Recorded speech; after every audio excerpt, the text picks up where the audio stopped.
Welcome back to TTS Daily, I'm Yi. So a South Korean man almost accidentally became a smuggling mule in Phuket, Thailand. This happened on January 25th, 2025, 11 PM when this South Korean man, Park Soo-hee, was involved, okay?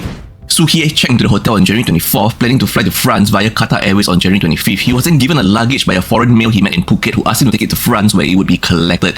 Before departing, Soo-hee found one bag unusually heavy which raised his suspicion.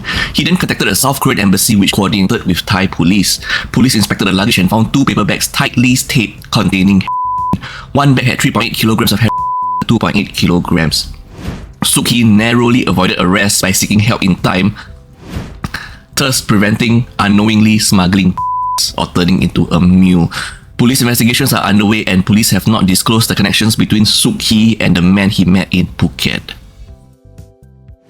We're back in Malaysia right now, where Malaysia's Domestic Trade and Cost of Living Ministry has reminded petrol stations not to allow foreign vehicles to use the subsidized raw 95 petrol, especially during the upcoming festive holidays.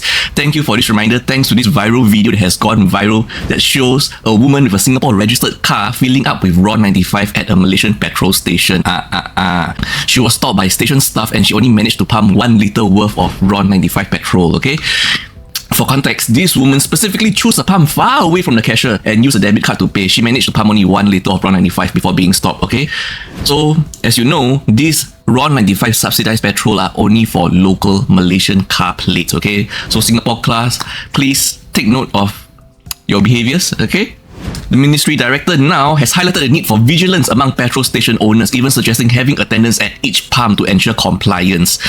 Petrol stations now are advised to have 1 attendant per pump, just to make sure that no naughty cars with Singapore car plates would try to enjoy the subsidized raw 95 petrol. We're back in Singapore right now, where this terrifying fire happened in Punggol. The fire occurred around 5:05 AM on January 26, 2025 at a flat in Block 224A Sumang Ling, Punggol. 1 person was hospitalized due to smoke inhalation, 4 from the affected units and approximately 60 others from neighbouring units were evacuated. The fire, which originated in a bedroom, was likely caused by an electrical source. Black smoke was visible from a 7th floor window as captured on video by a resident. The Singapore Civil Defence Force (SCDF) extinguished the fire and issued safety advice regarding electrical appliances and wiring to prevent future incidents. The safety precautions are: do not overload power sockets and leave appliances plugged in when not in use. Avoid leaving batteries or devices charging for extended periods or overnight. Regularly check for and repair or replace frayed wires. Keep wires away from hot surfaces and do not place them under carpets or mats. Use appliances and plugs with the safety mark. Take care, stay safe everyone. We're still in Singapore right now, where a 65-year-old woman in Singapore who just retired for only 3 days, she got scammed out of 100,000 Singapore dollars, okay? She spent over 4 hours on calls with the scammers, and scammers posed as customer service from Shopee, UnionPay and MAS, Monetary Authority of Singapore. They claim her account was involved in money laundering, which obviously she isn't, but scammers make you feel worried and obliged to follow their instructions, so you have to be aware of their schemes and take note.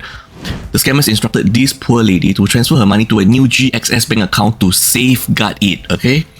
So initially on January 9, she received a call from someone claiming to be from Shopee about an unpaid insurance premium. Best of all, she doesn't even have a Shopee account, but she still fell for this scam. The call was then transferred to Jason, who had a UnionPay logo, making the victim thinking that he was legitimate and from a banking industry. And the call from Jason was then transferred to a third scammer, posing as someone as MAS staff, escalating the urgency of the situations. Scam tactics have evolved so much, the intricacies and levels and details they do. 3 scammers posing as 3 different industries are involved just to scam 1 victim alone. The woman spent over 4 hours on calls with the scammers, missing dinner, and despite warnings from her sister and her niece, she continued following their instructions.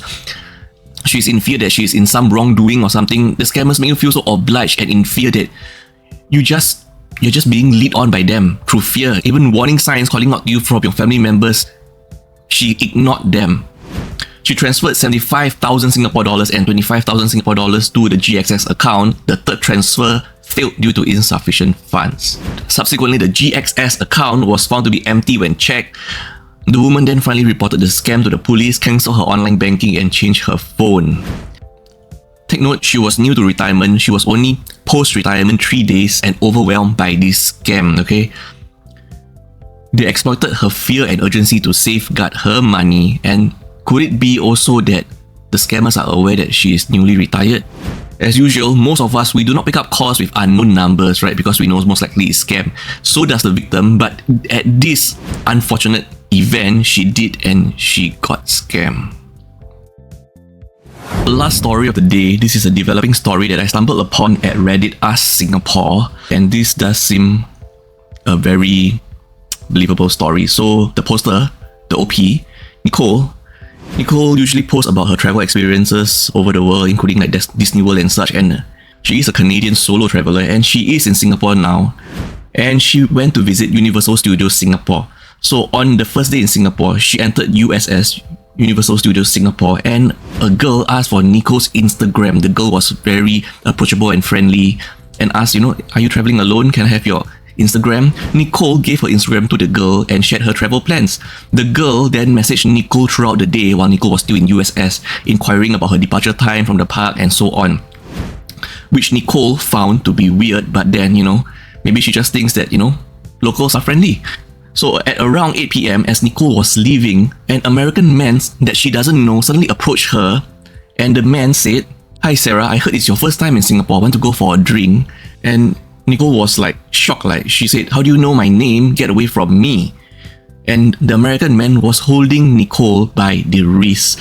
Thankfully, there was a Singaporean family besides Nicole that helped, discourage the man from his insistency, so the man turned tail and left. Nicole was obviously spooked by this and just wanted to go back, to her accommodations ASAP. She went to the basement where she called a Grab, when then an African-American man approached her and said the same exact line, saying, "Hi Sarah, I heard it's your first time in Singapore, want to go for a drink?" Thankfully, Nicole's Grab arrived and she eagerly hopped on, okay? But this incident was in Nicole's mind at all times. Nicole suspected this might be a coordinated scam or even a trafficking attempt. So Nicole went to DM the girl that she first met on Instagram, asking her, "Are you involved in these two strange men that knew my name and asked me for a drink?"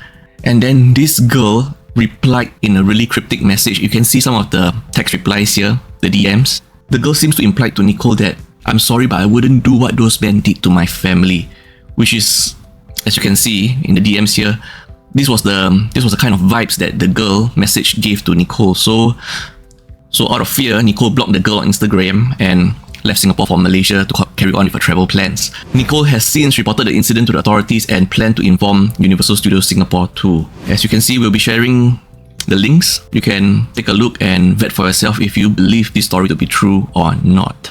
Take care, stay safe everyone, and have a good festive season ahead of us.